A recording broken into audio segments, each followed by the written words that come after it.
Ayan nga guys, at nabarnisa na ang mga pinto.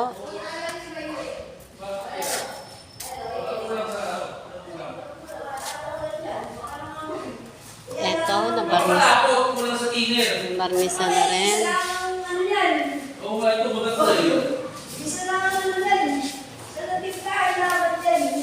Parang balsuha. Nakaano yan, nakalapit siya, kaya ganyan yan. Ito? Oo. Nabarnisa na yan guys. Ay, ibig sabihin latex ang ginamit? Pinausuan. Ayan, ilan naman ng Spain. Oo. Ayan, Ibig sabihin ng goods niya, acrylic. ito, ang tawag niya pandarala. Latex nga, yung ano niya, ginamit niyang tapos kanina ginawa na sealer. Naka-video po ang tawag yan, pandaraya. Ang tawag niya, madaya. Hindi ka tulad ng ganito na wood stain. Sino nang daya? Yung dating nag-ano? Ami, sino nang daya? Yung dating nag-ano yan? Stoy. Sino nang daya? Yung dating nagbarnes? Dati nagbamis yan. Ah, dinaya lang. Ito ang hindi niya madaya kasi saka yung mga pin. Ang ganda na, ano? Madali lang daya. Di ba ginawa na nga lang Ito sa ano? dugo.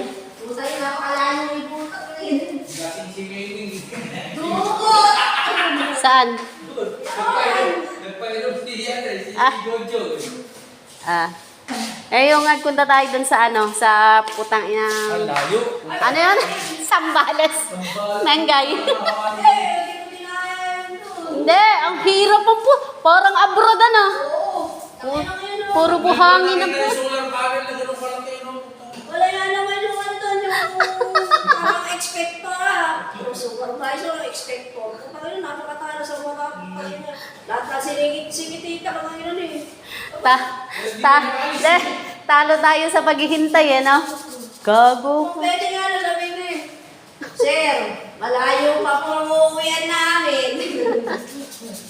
Ang selan-selan, eh, puro buhangin naman ng mga katabi, ano? Kala mo, puro mga building, eh.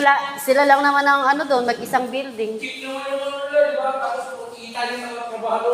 Kaya, ang selan-selan. God. Hindi, ano kasi yun eh, San Miguel Corporation. Yun ang nakakontrata sa ano, Solar China. Ano, bagay, ano ba ako? Ito, ano ba yung